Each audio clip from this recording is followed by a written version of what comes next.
મીઠી મધુરી વાત ભાગ 8 વચનામૃત ગઢડા અંત્ય બીજું તારીખ 18/8/2026 આજે વડતાલ ગાદી પીઠાધિપતિ પરમ પૂજ્ય ધર્મ ધુરંધર 1008 આચાર્ય મહારાજ શ્રી રાકેશ પ્રસાદજી મહારાજનો 60મો જન્મ દિવસ ધામધૂમપૂર્વક જૂનાગઢ મંદિર ખાતે અસંખ્ય સંતો અને અસંખ્ય હરિભક્તોની હાજરીમાં ષષ્ઠી પૂર્તિ મહોત્સવ એની ઉજવણી સંપન્ન થઈ ગઈ.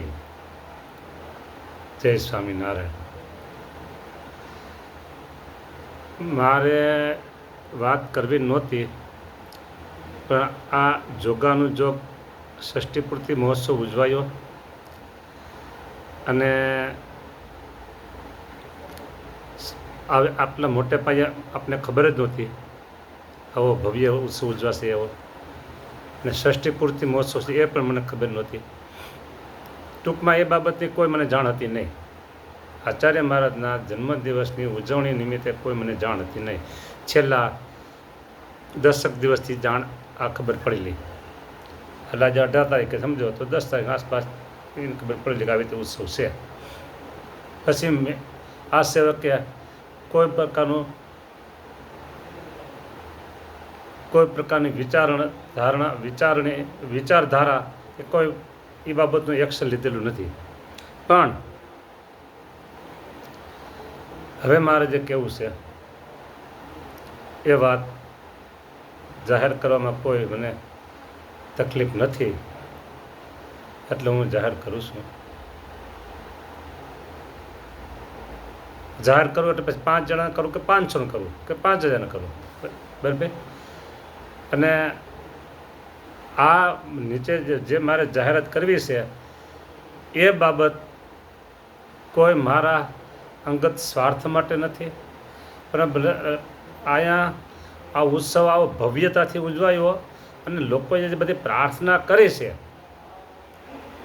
અને વાતો કરી છે, મહારાજશ્રીના ગુણાનુવાદ ગાયા છે, તો મને એમ થયું કે હું પણ 2 શબ્દનું ગાન કરી અને ભગવાન સ્વામિનારાયણનો રાજ્ય પ્રાપ્ત કરું. આ વિડીયો આચાર્ય મહારાજ પાસે પહોંચે કે ન પહોંચે એની મને કોઈ ખબર નથી, પણ મારા હૃદયની જે શુભ ભાવના છે એ અમારે જે આ વચનામૃત મીઠી મધુરી વાણી સાંભળે છે એ લોકો આગળ હું રજૂ કરું છું. આમાં કોઈ મારી બડાઈ, મારી પ્રશંસા એ કોઈ સમજશો નહીં. હા, મારી ઉદાર ભાવના સમજજો. જો હવે હું શરૂ કરું છું. બ્રહ્મ મુહૂર્તમાં વહેલા ઉઠી ને બ્રહ્મ મુહૂર્ત શરૂ થાય છે 3:40 આપણા ગુજરાતના સમય પ્રમાણે 3 થી 3:40 સવારે ચાલુ થાય. વિદેશમાં થોડો ઘણો ફેરફાર થતો હોય સૂરજ ઉગવાના કારણે.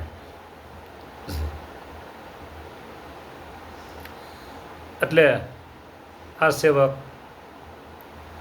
3:40 સ્નાનાદિ ક્રિયા કરી પૂજાના ઉપકરણો બધા ગોઠવાઈ ગયા હોય. ત્યાર પછી એક શુભ ચિંતન કરું છું. મેં કીધું મારા જે વાત ખુલ્લી કરવી એટલે એક શુભ ચિંતન હું કરું છું. આ વાત જે હું કરું છું એ હું અત્યારે તમારી પાસે જે કરું છું, હરિકૃષ્ણ મહારાજની સાક્ષી, મારા પ્રાણ પ્યારા મારા ઈષ્ટદેવ હરિકૃષ્ણ મહારાજ જે તમે દરરોજ દર્શન કરો છો, સ્નાન થાળ વગેરે, એ હરિકૃષ્ણ મહારાજની સાક્ષી હું આ વાત કરું છું. વરસ ગણો કે વધારે ગણો, વરસ સમય ગણો કે એથી વધારે 2 વર્ષ ગણો કે વધારે ગણો, બરાબર.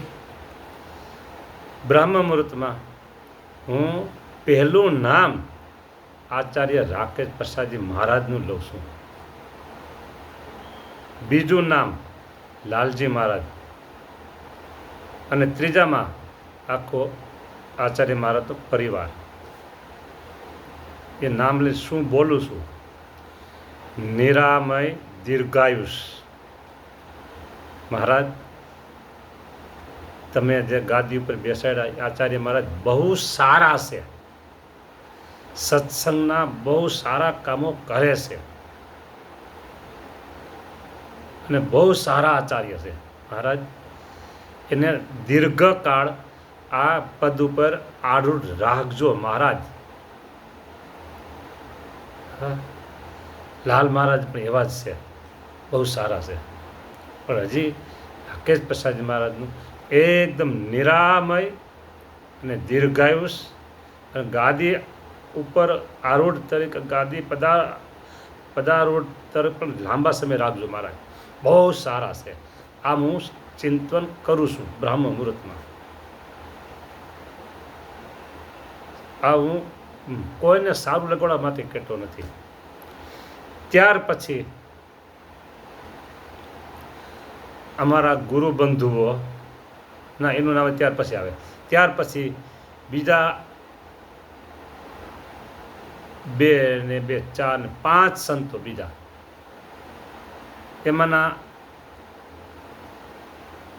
એક સંત અત્યારે હાજર નથી, એટલે અત્યારે 4 સંતો. ત્યાર પછી અમારા ગુરુ બંધુઓ વડીલ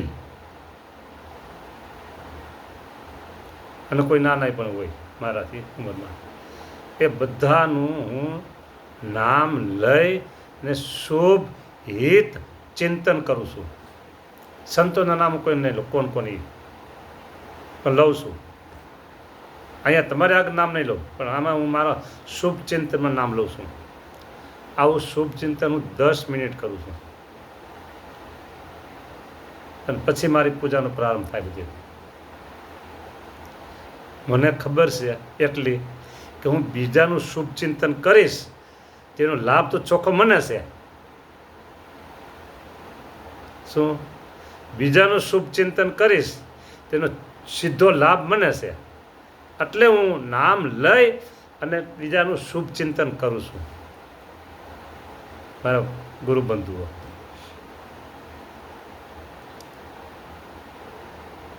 આ વાત અત્યાર સુધી કોઈને ખબર નહોતી, ના જે જાહેર જનતા પાસે મેં મૂકી છે, પણ બહુ સંકોચથી મૂકી છે, ખુલ્લા દિલથી હજી નથી મૂકી, એ મુકાય પણ નહીં.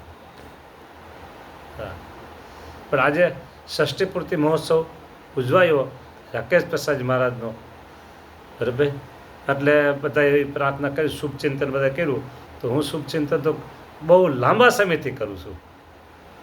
હા, બહુ લાંબા સમયથી કરું છું. અને એક વાત બીજી કરું, આ વાત અહીં પૂરી થાય છે. આ સેવક એક માનવ શરીરધારી છે, બરાબર. અને મારી સાથે વ્યવહારમાં કોઈ આવતા હોય અમે તો એ શરીરધારી હોય. મને કોઈ તરફથી અન્યાય થયો હોય, હા, આજે હું ખુલ્લું દિલથી કરું છું, કોઈ તરફથી મને અન્યાય થયો હોય, હા થયો છે, છતાંય હું એમનું શુભ ચિંતન કરું છું. હા, નામ લઈને શુભ ચિંતન કરું છું. જે અન્યાય થયો છે એ બાબતને આ શુભ ચિંતન વખતે હું કંઈ યાદ કરતો જ નથી, એકદમ પોઝિટિવમાં જ બધું ચાલું છું. હા, પોઝિટિવમાં જ. કેવી રીતે? તો જ્યારે અંબરીશ રાજા પાસે દુર્વાસા મુનિ આવ્યા અને જ્યારે એનો સદભાવ હતો અને પછી પાછળ એને કૃત્યાઓ ઉત્પન્ન કરી અને પછી અંબરીશ રાજાનું રક્ષણ કરવા સુદર્શન ચક્ર આવ્યું અને પાછું અંબરીશ રાજા છેલ્લે બધે ફરતા અંબરીશ રાજા પાસે દુર્વાસા મુનિ આવ્યા ત્યારે એમ બોલ્યા અંબરીશ રાજા કે જ્યારે દુર્વાસા મુનિ પહેલાં આવ્યા હતા અને એના પ્રત્યે મને જેવો ભાવ હતો તેવો ને તેવો ભાવ અદ્યત પર્યંત હોય તો હે ભગવાનના આયુધ સુદર્શન ચક્ર તમે સ્થિરો ભવ. હવે સ્થિર ભવ સ્થિર થઈ ગયું. એટલે એમાં તો રીતસરનું બતાવ્યું કે ના એક જ સરખો ભાવ છે. એ જ રીતે આ સેવક મને જેના પ્રત્યે અન્યાય થયો ને એના પ્રત્યે પણ આ સેવક એવો જ ભાવ રાખે છે. પહેલો હતો એવો અને અન્યાય થયા ત્યાર પછીને એવો ને એવો. શ્રીજી મહારાજને આજ્ઞા પાડું એને કીધું છે કે શુભ હિતમ ચ ચિંતનમ. હા, ગુણાતીતાન સ્વામીએ એ જ્યારે એવો પ્રસંગ બન્યો અપમાનનો, બરાબર, હા, જૂના સાવરમાં, ત્યારે એને કીધું કે આપણે 5-5 માળા કરો. સહન તો કર્યું, એનું હિત ચિંતનની માળા કરો કે ત્યારે આપણે પૂરી આજ્ઞા પડશે કે. એ જ રીતે આ સેવક મને કોઈથી અન્યાય થયો હોય તો એ વાતને યાદ કર્યા વિના હું જેને મને એના પ્રત્યે પહેલાં ભાવ હતો એવો ને એવો ભાવ અત્યારે રાખું છું અને હું હિત ચિંતન કરું છું. હિત ચિંતનમાં આ શબ્દ બોલું, નિરામય દીર્ઘાયુષ. અને એમ કહું મહારાજ બહુ સારા છે અને સત્સંગની બહુ સારી સેવા કરે છે. આ ભાવના નામ લઉં. આમાં કોઈ મારી પ્રશંસા થઈ હોય તો તમે એને ગણશો ને કે પ્રશંસા કરી છે, પણ મને અત્યારે રાકેશ પ્રસાદજી મહારાજ પ્રત્યે 2 શબ્દ બોલવાનો અવકાશ મળ્યો આજના શુભ દિવસે, તો એની સાથે પછી મેં આ પણ હું બોલું છું. એટલા માટે ઓલું જે મેં જાહેર કર્યું એની સાથે આટલું આ જાહેર કર્યું. એ ફરીને કીધું આ બધું જાહેર કરવાનું કારણ એ ના, જાહેરને હિત ચિંતન કરવાનું કારણ એ કે એમાં મારું ભલું થાય છે ને એટલે મેં આ હિત ચિંતન ચાલુ રાખ્યું છે. અત્યારે વચનામૃતની વાત કરવી હતી પણ સમય પૂરો થઈ ગયો. બરાબર, સારું. જય સ્વામિનારાયણ.